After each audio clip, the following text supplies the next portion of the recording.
Bismillahirrahmanirrahim. Elhamdülillah ve salatu ve selam ala Resulillah. Assalamu alaikum ve rahmetullahi ve berekatuhu. Kandayсыздар, musulman bir tuğanlar, iman amallarınızlar жақшыбы, денсаулығыңыздар жақшыбы, үйдегілер тынчпы.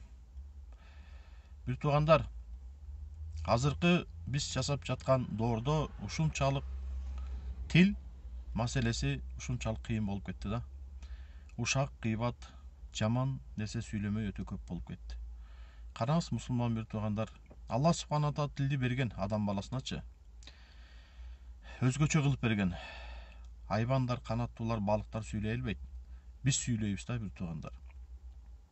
Тилди эмнеге берген билесизби? Тилди жумшак сөз сүйлөсүн деп берген. Тил жумшак, тилде сөөк жок bir туғандар. Тилге бал салып сүйлөйлү bir туғандар. Жумшак сөз сүйлөйлү, жакшы сөз сүйлөйлү bir туғандар. Тил адамды муунтуп өлтүртүп коет bir туғандар. Тил адамды алкаш кылат.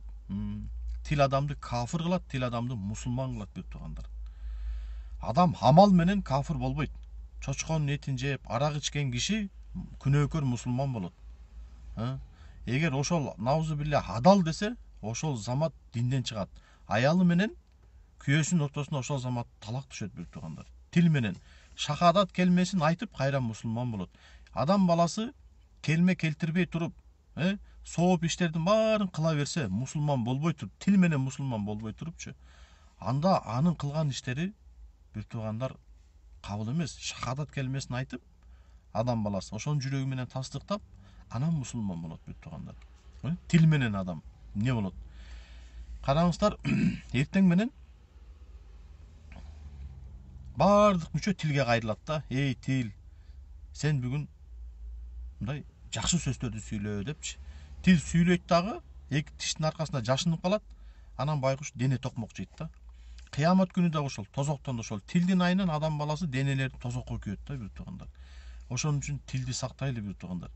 Аллах Таала тилди айттык го, жакшы сөз сүйлөсүн, жумшак сөз сүйлөсүн деп. Ошон үчүн Кыргызстанда жакшы биз макал бар да бизде. Жылуу сөз жылаанды ийинен чыгарат депчи bir туғандар. Жылуу сөз сүйлөйлү, жылмайып сүйлөйлү bir туғандар.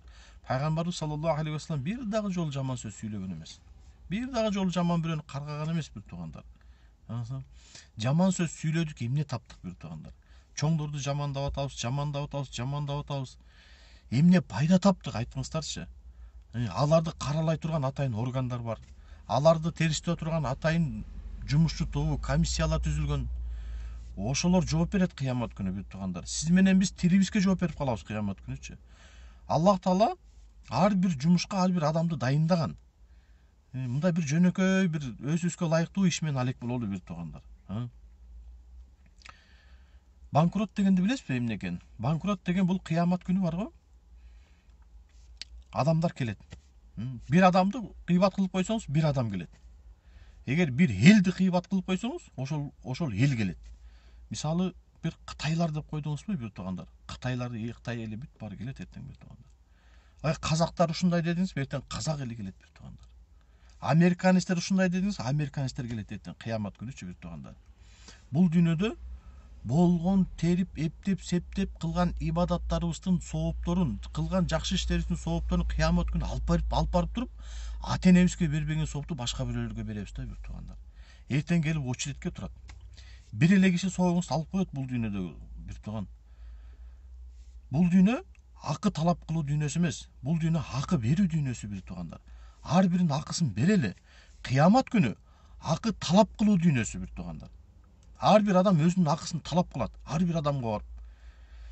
Могу бала, могу аял мени ушинтип тили менен ушак кылыптыр. Мен жокто ушинтип айтыптыр деп. Анан Аллах Таала ыраазычылык кылып берет да, адамдардын ортосунда мамилени түздөп берет кыямат күнү, бири-биринин акысын алып берет. Анан эмне болгондо ыраазы болосуң? Соогун бер, бүт соогуңду алат. Ыраазысыңбы? Жок. Канткенде ыраазы болосуң? Эмне болуп ыраазы кылыш керек сени? Менин күнөөмдү буга алып бер деп. Бир адам менен ошентип эсептешесиз. Эми билесизби, анын артында канча эл турат. Кыяматка чейин келе турган. Ошон үчүн көлдүктөр мындай, оштуктар мындай, нарындыктар тигиндей, таластыктар мындай деп айтпайлы bir туғандар. Биз каалайбызбы, каалабайбызбы, баргыбыз келеби, келбейби? Ал күн эртең келет bir туғандар. Биз ошол акыретке ишенип, анан мусулман болуп жүрөбүз да. наузубилля тиги дүйнөнү көрүп келиптир деген киши ошол замат динден чыгат бир туугандар. Тил менен. Тилге өтө сак бололу, өтө этияттык бололу бир туугандар. Жакшы сөз болсо сүйлөйлү, болбосо жаман сөз сүйлөбөйлү бир туугандар. Адам эми кемчиликтүү. Ар бир адамдын эле кемчилигин карай бербейли бир туугандар. Көрдүңүзбү? Айтпаңыз, эмне кыласыз айтып? Айттыңыз, эмне пайда таптыңыз? Күнөөдөн башка эч нерсе тапкан жоксуз бир тууган. Ошон үчүн тилди сактайлы бир туугандар. Ушак гыйбат кылбайлы. Эми тааныштыруу максатында айтсак болот. Мисалы, баланчы Абдулла бар го, кайсыл Абдулла? Жанагы бир бутак саган Абдулла бар го. Бул тааныштыруу максатында айтылган, бул ушак гыйбатка кирбейт бир туугандар. Ал жанагычы, жанагы бир төгөрөңдөп бир жүрөт го. Бирок болбойт бир туугандар. Ошон үчүн бир туугандар, тилди эмнеге жаратып бергенин биз жакшылап отуруп ойнонолу. Тил эмне үчүн жумшак? Тилди эмнеге пайдаланышыбыз керек бир туугандар. Алтындай убактыбыз ушак гыйбат менен өтүп жатат.